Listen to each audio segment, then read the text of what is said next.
involved in for a few years in my time, and at that time, it's been 30 years ago now, or 25 anyways,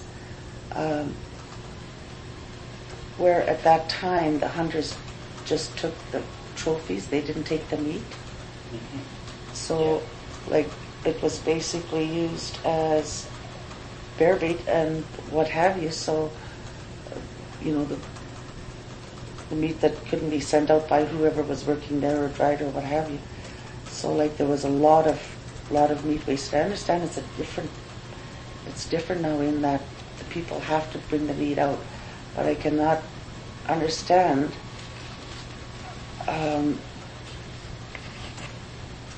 why they want to take the bigger bulls, because basically they're taking it for the horns because the meat is no good. And especially when they're deep in the rut and the meat's always stronger, so I'm not sure why they'd want to go for the big bulls. But guided hunting is a very touchy subject, and I've got not very important here, but at the same time,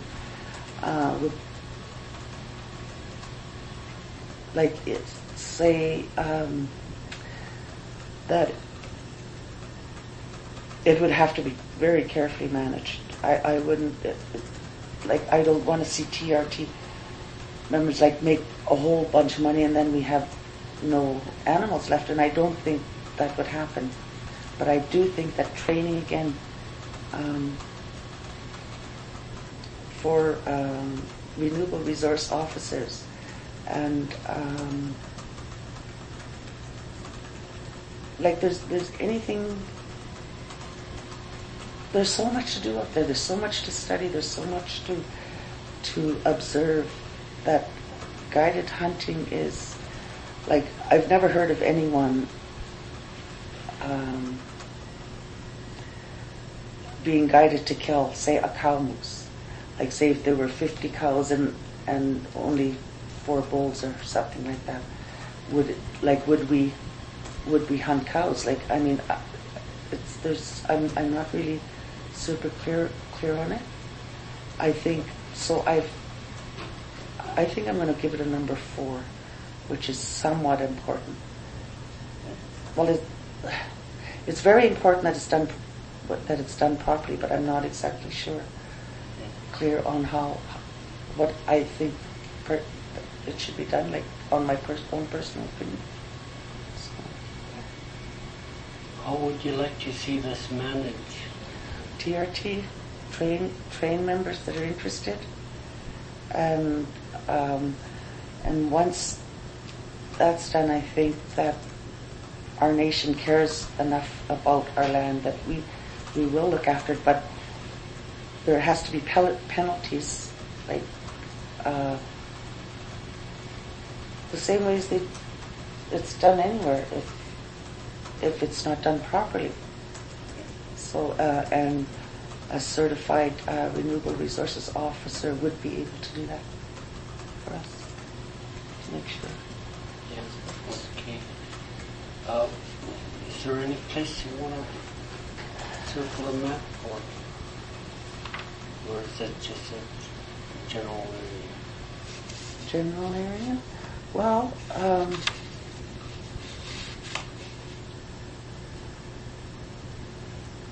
I'm not sure. I think Uncle Sil has got a trap line that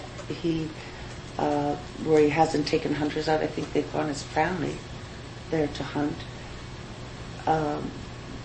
along with Brian and Joan.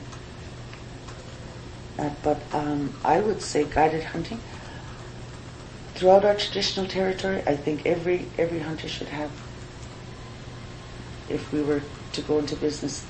And maybe, who knows, here's the thought that maybe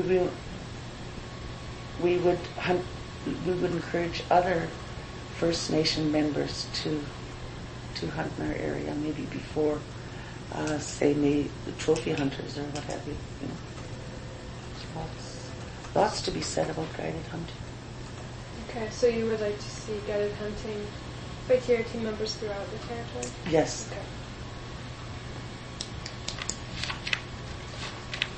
Okay, I guess that could go to the next question.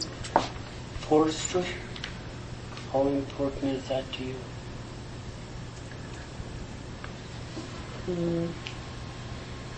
How important is it that TFN get jobs in forestry? Yeah. It's important, very important, very important, because I think that we want to live on land. Everyone wants a cabin. We don't have a lot of money to be flying lumber and what have you into these places. There are trees. I mean, that's what our ancestors built. You know, the old log houses, and they're right there. And if you need a clear spot for your little abode, well, then that's fine. But any of this clear cutting stuff, like even around the river, and I want that in the Taku River, and anywhere where there's a watershed, like where there are creeks and rivers and lakes and even ponds, like wherever there may be that logging might affect the water or the soil. Like there again, somebody needs to have a knowledge of how it be done properly, and selective logging, I understand, is supposedly the way to go, but I'm not sure of that neither. So I think for our own use, and even if we wanted to go into business, and someone else the other day mentioned that the spruce beetles were killing the trees. Okay, the trees are going to die anyway. I could see and flying down to the Tulsaquah and back, like going two different routes, especially around Slocum, the Slocum area. The trees are dying there. And I feel really concerned, and like what there really is, what can we do? I'm not sure if there's anything we can do about the bugs killing the trees, and I could see maybe logging, in those areas if the trees are going to die anyway. So I hope that answers your question. I think TRT also should manage that in our traditional territory. And there again, we need training. There are lots of young guys now and girls that are willing to, that are more than ready to go out there or to take training to go out there to work. So, very important. Okay. Is there anything else you'd like to add? Okay, we'll go down to... Where on the map? Maybe? I would say throughout. Okay. Like it's pretty hard to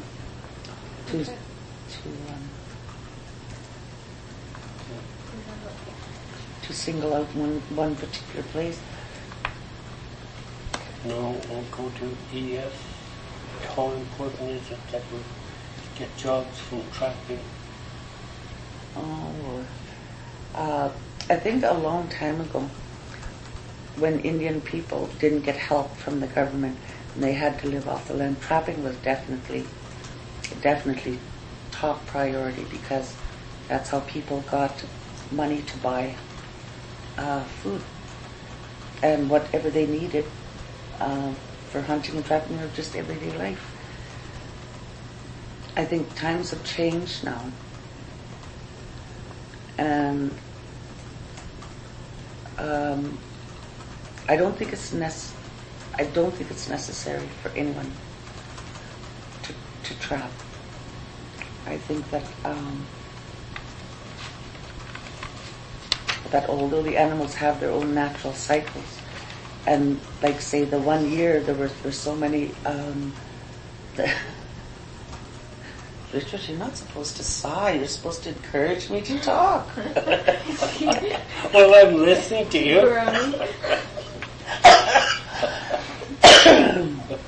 You asked for it. So, like, I don't think that. Like, I know there are some older people that still